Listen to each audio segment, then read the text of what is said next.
It wasn't just one Terminator that's being torn apart in this movie. There was several.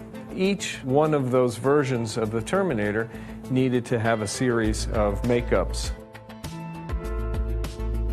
The request was try to stay in the vein of the originals. Fortunately enough, we were able to work directly from the original live cast and then a new one. Arnold, the man himself, had to come in. We did a head scan of him, so we had 3D data, and we also did old-fashioned life casts of him, because both things provide valuable data for when you're trying to put an appliance together. We had life casts of Arnold, we had a couple scans of Arnold, so we took them all into ZBrush, cleaned them all up, made them all nice, and then took an endo skull, put that inside, and started carving it down like you would with clay, like they did on the original. What you have to keep in mind as you're tearing this stuff away, does he look strong? Does this make him look weak? There's certain things that you can get away with just a pure prosthetic that you can shoot in camera and it holds up. If you're taking a whole chunk of a cheek or something away, in the old days you couldn't take away, obviously, from a face, so you would build it up and it would only work from certain angles. Nowadays, what's beautiful working in conjunction with CG, doing hybrid makeups, you could give the leading edge of where it's going to be torn and then paint the whole inside green. And they would put in proper endoskeleton detail instead of everything just being a cheat. Once those designs are set, the sculptors and sculpt the actual prosthetics of what they're going to look like in clay. Once they're done, those are then turned back over to the mold department and they make molds on them. And the type of appliance determines the type of mold. You've got the team that are running all of these appliances.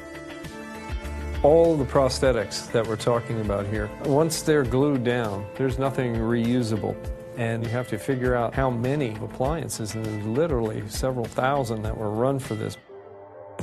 Another big build for us was the 1984 Arnold, as he was called. They're toting the corpse of this thing around in the back of this armored car. Part of his face has been sheared off and he's been shot. It made sense to make a prosthetic dummy of this. How to end up with a 1984 Arnold was an interesting process. We started with a scanned body that we had made back on T3. We had a body scan of Arnold, so I have all the arm lengths, wrist lengths, shoulder lengths, and everything. Then it's just packing on clay to bulk him up, and it was just box after box after box of clay. Getting the likeness and the look of it was one thing, then getting it to be molded and then to cast it in the material that was convincing. Very tricky. You had to put a little bit of a muscle structure so that when the arms moved, it held its position correctly. Then you have to cast that skeleton into that body so that you've got the joints exactly where they need to be moving. And then it becomes a process of paintwork on it. After we cast the body, I took it and I cut off the nose and we cut out parts of his skull and face and exposed different things. To put the hair on it, that got replicated by one hair at a time being punched into the silicone to achieve, I think, a highly realistic replica. The T-800 endoskeleton, there was many incarnations we made for the film, so it had to be re-engineered from the standpoint of being something that you could actually build and work with. You got to think about in the human body there's 206 bones, so there's that many mechanical parts plus more. That's a task in itself, to go through and clean this stuff up, get it ready to rapid prototype. In the T-800, there's an extreme amount of high-resolution detail parts. We use our PolyJet machines. They print at 16 micron, so everything that the artist puts their blood, sweat, and tears into on that screen is going to come through in the print. Once those parts are grown, they need to get cleaned up. Our model shop department gets every part back and inspects it, takes it up to a spit polish shine, and then it goes to mold. After all of our experience doing robots and Iron Men and all these things, we work out different lighter weight materials, urethanes, different durometers, types of materials that we have figured out how to make look like metal.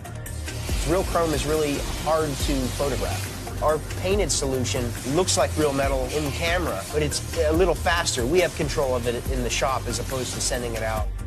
It has little accents of gray throughout the body, which adds a little bit more color and separation of pieces. Always cool to work on an iconic character and still hold true to the original one as well.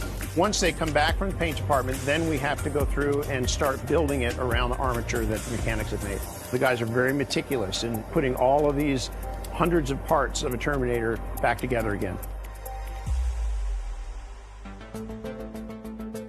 Nearly all the time when you see the endoskeleton, it's CG. When they're used practically is when people are handling them. They basically are highly detailed props, doubling as CG reference. Genesis really paid homage to the things that Jim had created and what Stan and all of us did. It really feels connected to those, and I'm really glad to have been a part of that.